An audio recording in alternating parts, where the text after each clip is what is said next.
we're good to go. Yeah. Hello and welcome everyone in nursing webinar session. Myself Shanti, and we are going to talk about the groundbreaking approach to treat swallowing disorder called POEM procedure. And it is very important that it is a high time now everybody should be familiar with these procedures, surgical intervention. So let me welcome Dr. Rakesh Kumar Adi Garu, who is our senior consultant gastroenterologist and endosonologist from Secunderabad Yashoda unit. I welcome you, sir. Yeah, good afternoon, everybody, and thank you for the kind invitation. Yes, sir. Yeah. And let me also welcome Ms. Mariyamma Mathai, who is our senior nurse manager from the same unit. And first, we would like to have the insight from you, sir, that is there sufficient patient awareness about the POEM procedure for esophageal disorders, or many patients still not seek medical attention as you're the right, expert is for this, sir. Your insight on the same. Yeah.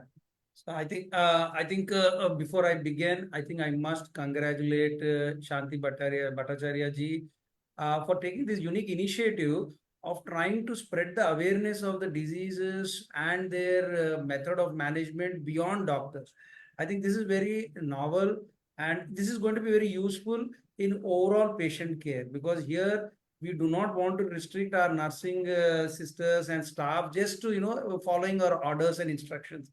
So Yes. I feel we should appreciate your idea and concept, and more so because you have given the lead of discussing this to your senior nursing staff management, that is Miss Mariyamma will be doing that. So I felt that was a very good approach. Yes. And coming to the topic per se, yes, I will just break it down so that it will be easy for everybody who's on the webinar to understand what exactly are we dealing with.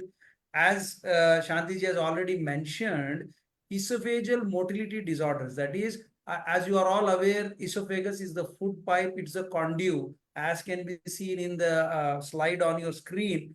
It is the medium through which the food that you put in your mouth enter through the food pipe, or the esophagus enters the stomach.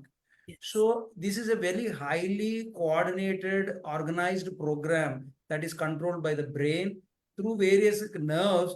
It ensures that the food that you put in your mouth is passes into the food pipe, not into the air pipe.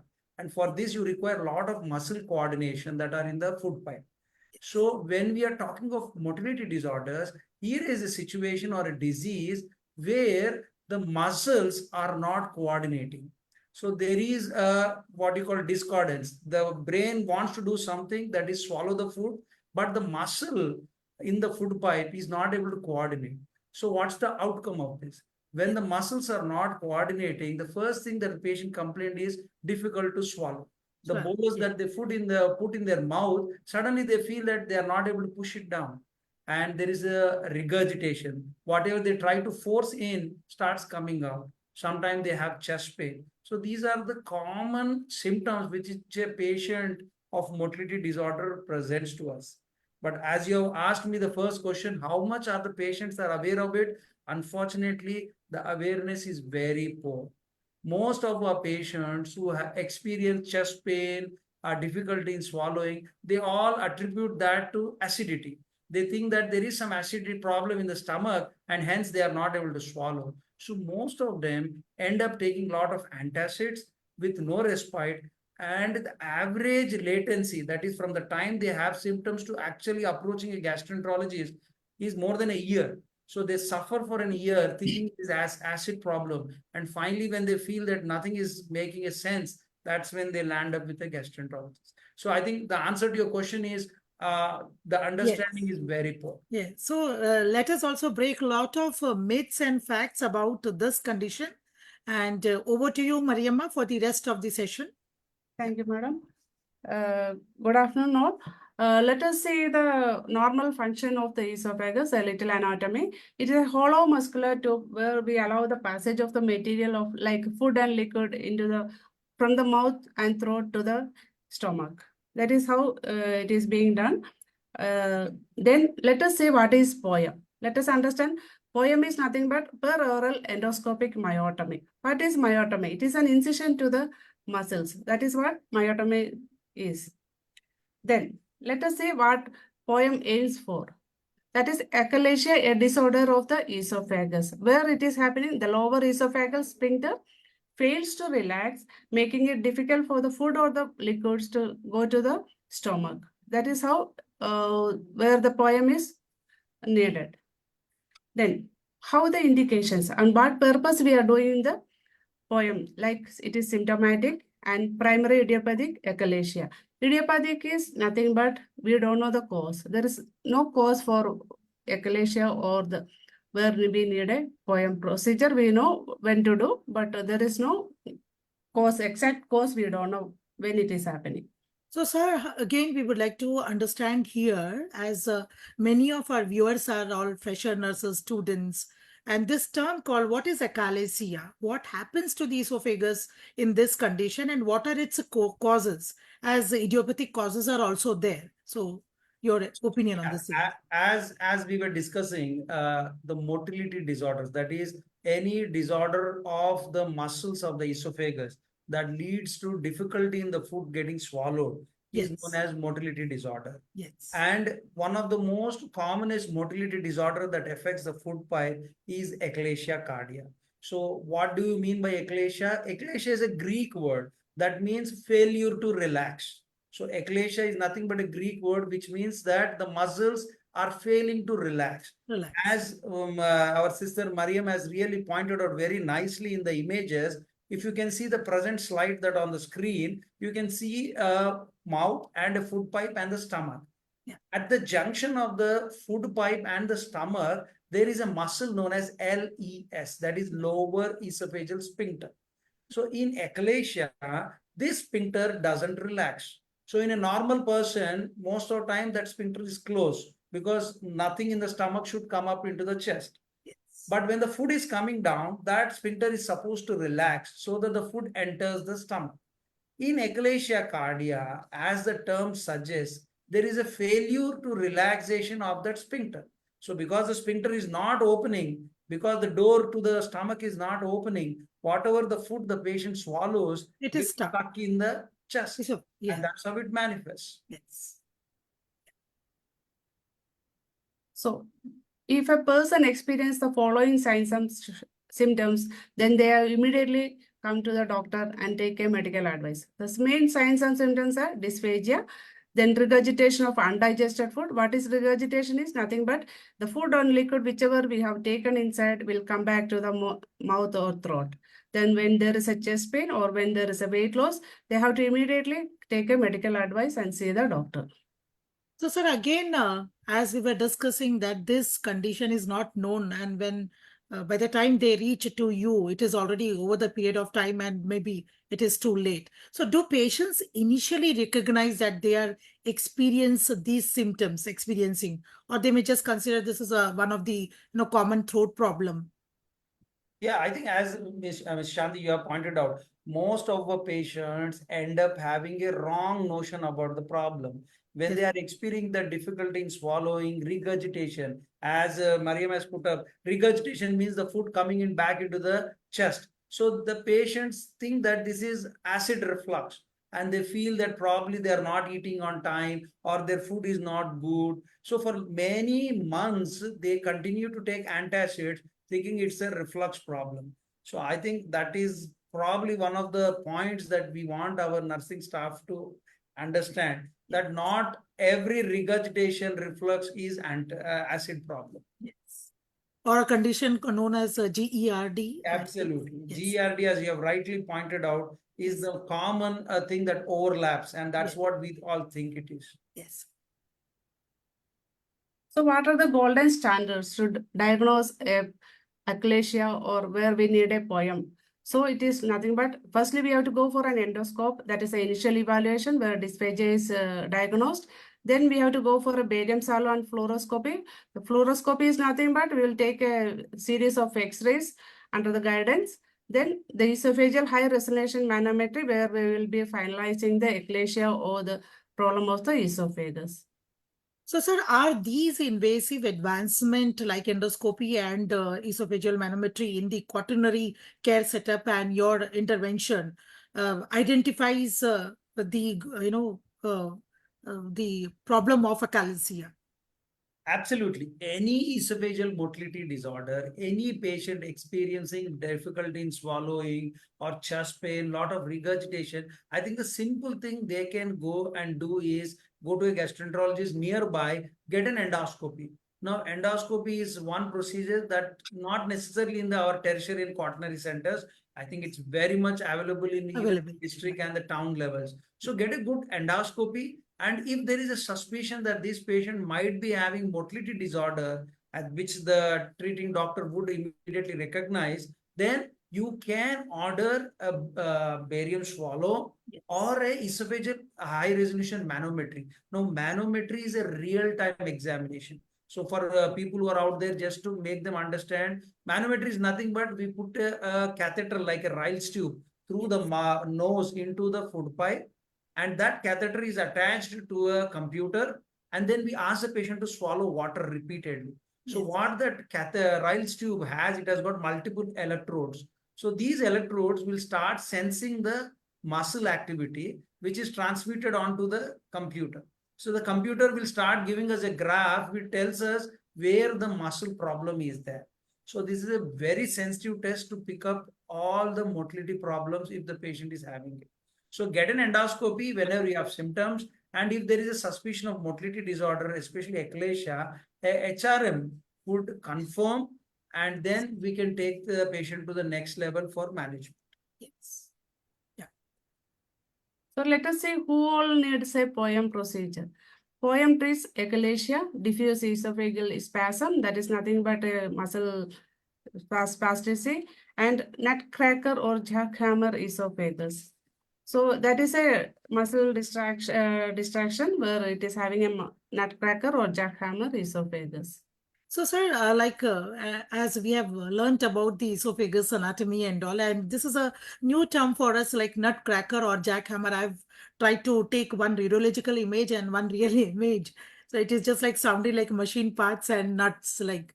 No, So, you have actually got a very good images to make them understand what we are trying to tell them. yes, sir. See, if you can look at the endoscopic image on the far right, you can very clearly see that, the muscle, there is, folds, multiple folds seen in endoscopy, right? So Yes. those folds are because of the extensive contraction of the muscle of the Muscle. esophagus. Yeah. Because the muscle is contracting strongly, you are seeing that wavy pattern. Yeah. So that wavy pattern is just like the what you call the if you know the screwdriver or the Yes. screw, Yes. the Yes. screw has got multiple side edges. Yes. So they are just like that. And jackhammer is, as you know, it's that pneumatic drill that you use to break down. So it has got multiple serrations on that. So that serrations you can actually see on the X-ray.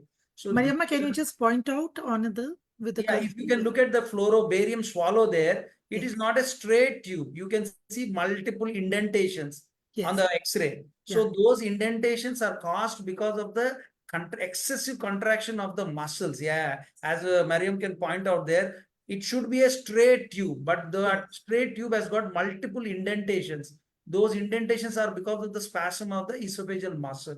And since it looks like a jackhammer, just to make the understanding better, they have used the colloquial term called as jackhammer esophagus. Yes. Yeah. Yes. But those are two good images to make them understand what we want to actually convey. Convey to them. Yes. Sir. So POEM. How POEM helps relieve eclasia by cutting the muscles in the lower part of the esophagus around the sphincter and in the upper stomach. How the procedure is being done. So we can see that.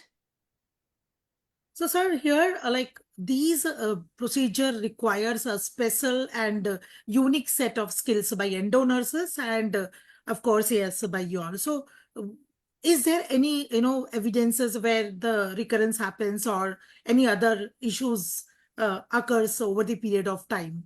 And, how safe this procedure is about, sir?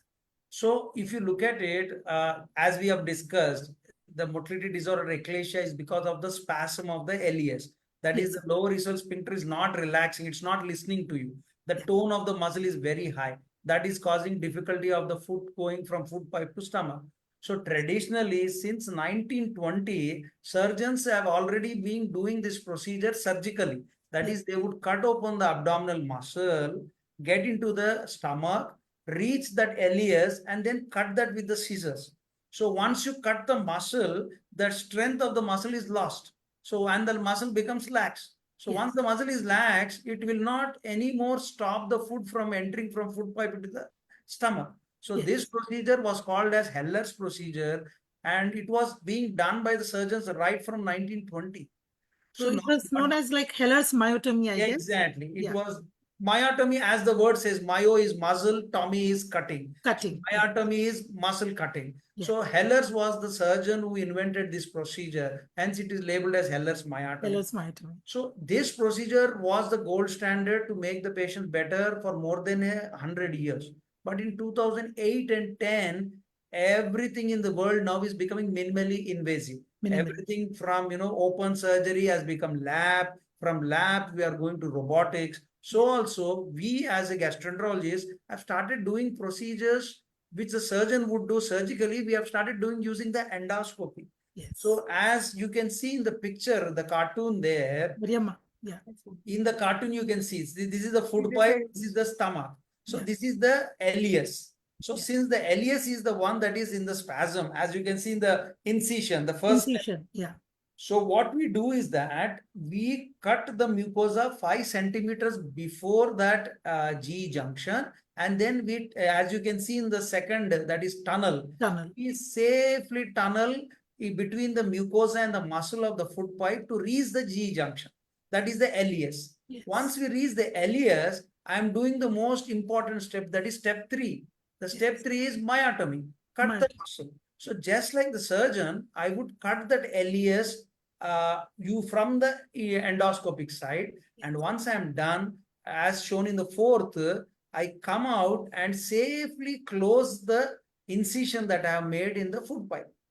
So technically, what I have done is that I have done the same thing which a surgeon would do surgically. But the only difference here is that this procedure called as per oral, that is through the mouth, and using endoscopy, I am doing a muscle cutting. So the advantages are that I can do it in the endoscopic room. I don't need a OT. 2, general anesthesia is restricted.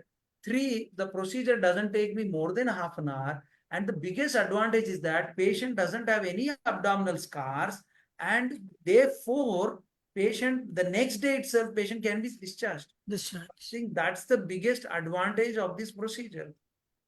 Very beautiful insights, sir. You have just explained. Thank you. Yes. So everybody will have a doubt, is POEM considered a surgical procedure or an invasive procedure? Because we have told it is a myotomy where we will have the cutting of the muscles. So nothing but POEM is only an invasive procedure. It is not a surgical procedure. For POEM, an endoscope, a narrow flexible tube with a camera that is inserted through the mouth to cut the muscles in the esophagus. Yes. Yeah, Great. I think Achalasia grades. Sorry, Yeah. sorry, please. Achalasia grades, there are 4 grades, or that is grade 1, that is there will be minimal esophageal dilatation and no significant retention of food or fluid. Grade 2, there will be some retention of food and fluid, and grade 3, there will be retention of food and fluid. And grade 4, there we will have a severe retention of food and fluid. These are the 4 grades where we will grade the achalasia. So, sir, these grades, now we were just looking at this slide, and how commonly you see, are these patient comes with a typical grade or few classifications? As I was going through your endoscopy report the other day in the endo, so I could just see grade 2, like classification type. So, I think grade 2 is what we see more often. We see a lot of patients of grade 2 coming to us. Grade 3, grade 4. Now the awareness is also slowly growing up. Endoscopy is also, number is going up. So patients are not like 5-8 years back, they would wait for years before they get an endoscopy. Now, because awareness is up, patients are coming little early. So we are seeing most of our patients falling either in grade 1 or grade 2. So let us see what are the contraindications where patient can't go for a POEM procedure, like extensive esophageal valve fibrosis, severe pulmonary disease, coagulopathy disorders like any bleeding disorders, or liver cirrhosis with a portal hypertension. These are the cases where we can't go for a POEM procedures. So, sir, yeah, having presence of these symptoms, sorry, contraindications, should the patient wait until they are okay, or the PAC clearance or the clearance is provided by your end?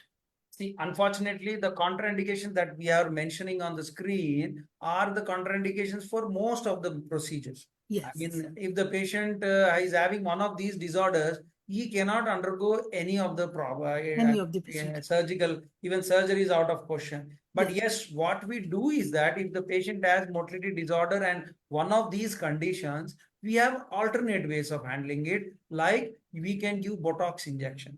As you know, Botox injection causes transient muscle paralysis. So we go endoscopically, and at the G junction, we inject Botox into the muscle.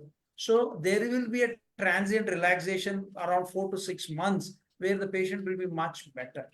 And unfortunately, the contraindication mentioned have they curtail the lifespan of the patient. So, we feel that is a simple way of dealing these patients. So, Botox is the alternative that I suggest whenever I have patient with these conditions.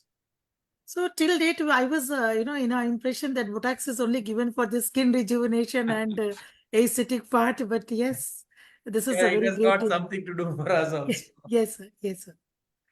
Okay. As a nurses, pre and post procedure care is very important. For any procedure or any surgery, pre and post care will be important for the nurses. Let us see what are the pre things the nurse should do. We have to see that there is a consent is obtained, clear liquid diet 2 hours prior to the procedure. There should be a prophylactic antibiotics like any other procedures. Single dose of dexamethasone 10 mg IV pre-op to be given to prevent mucosal edema. And post recovery in the endoscopy room, the sisters will be taking care for 2 to 3 hours. And it depends again as per the condition of the patient. Then the hemodynamic stability has to be monitored, especially the BP. Some of the patient will have a high BP after the procedure, and it should be monitored and escalated whenever is necessary. Then NBM for 24 hours, followed by next day gastrography with the fluoro. Then start clear liquids for 2 days. Then fourth day onwards, soft diet can be started. Pain management as usual, any painkillers can be given as per the doctor's order. Rest all post-op care to be carried out like we are doing for any other procedures. So as nurses, we should know what are the things to be done pre and post-op. So it is very important for the nursing endo nurses in the recovery area and the medical surgical ward nurses to treat this patient, because patient safety cannot be compromised, sir. Here, any other pre or post operative, precaution point you wanted the nurses to be adhere with, or any kind of I little think. non compliances you must have witnessed till date and you want to convey. I think this is probably the most important slide of our discussion Yes, pertaining to the nursing staff. I think this is one place where the doctor is secondary and the nursing staff is primary. As yes, rightly pointed out by Mariam here, you can see that 1 day prior to the procedure, patient should be on strict NPO. So I think this is one thing which only a nurse can ensure. And the second thing is that since we are doing a procedure of cutting a muscle, I expect a prophylactic antibiotic to be given. So I think this is a common thing that I would actually notice that in the initial days where most of the pre-op preparation, antibiotic would be skipped. But yes, now, thankfully, we have in the last 4 years done more than 400 plus poem procedures.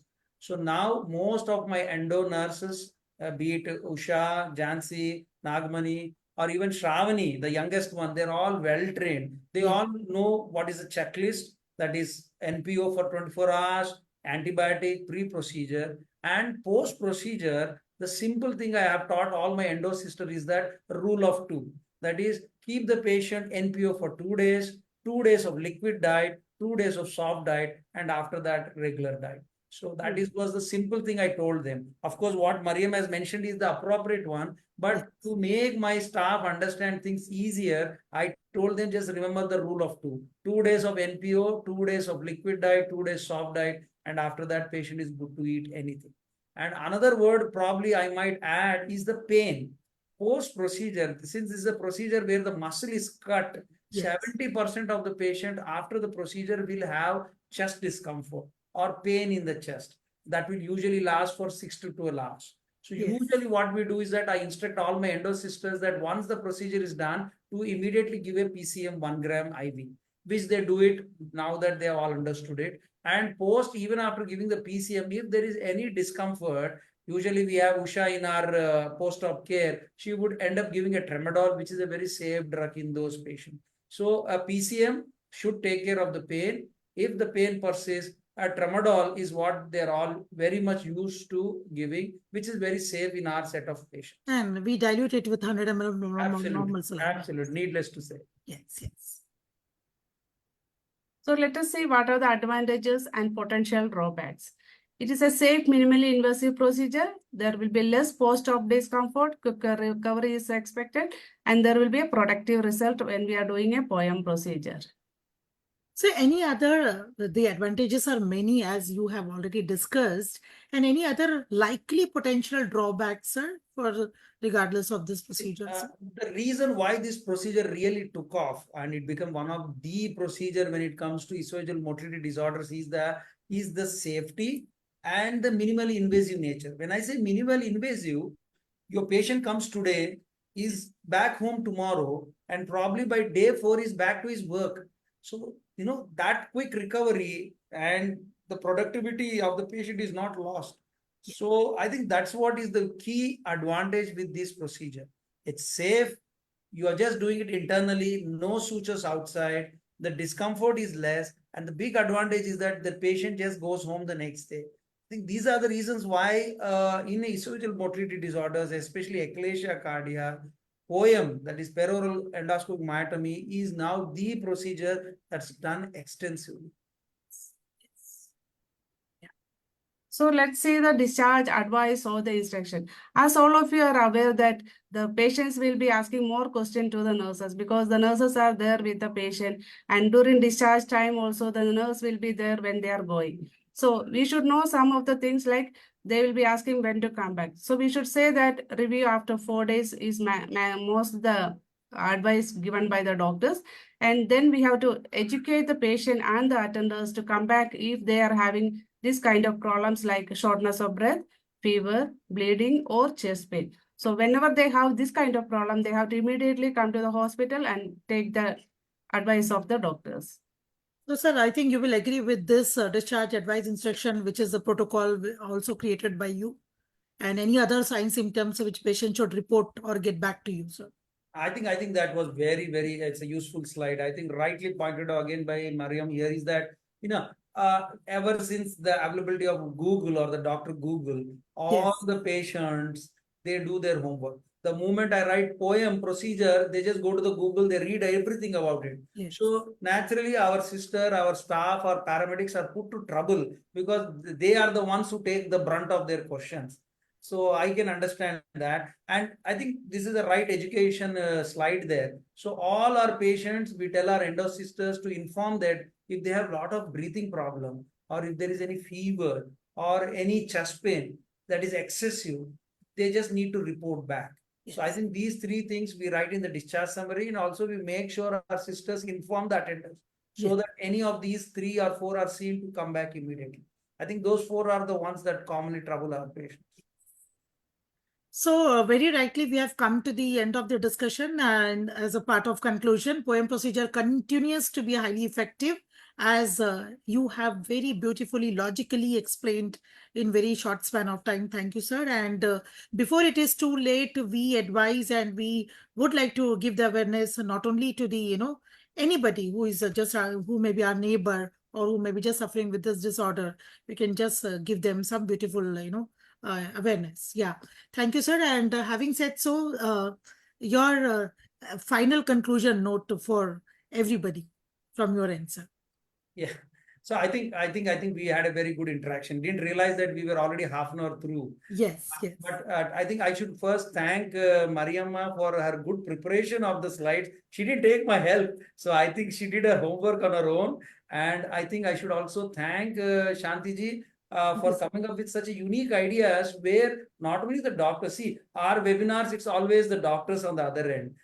So I think your concept is good where you're trying to educate the paramedics, the nursing staff about the common disorders. I think this is a unique platform which I encourage you to continue. and take up different specialties and the common problems that they are dealing with. So the nursing staff out there, I would say that we try to brief it down in a very simple terms to you.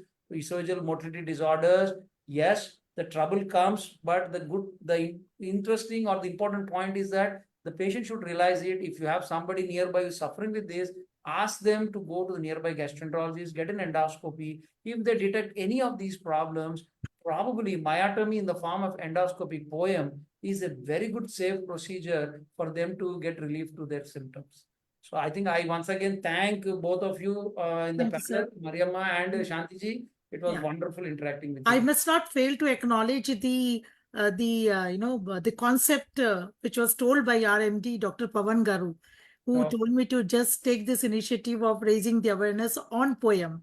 That's how I got the link, and then that's how we driven. And we would like to thank the Secunderabad endo nurses also, Usha. Everybody was very helpful, even technician Mr. Prasad, I guess. And thank you, sir, so much for your beautiful and very concise time. I hope to catch you guys again very soon. Yes, yes, sir. Thank you, sir. Yeah, Thank okay. you. Bye bye. Take care. Thank you. Bye, sir.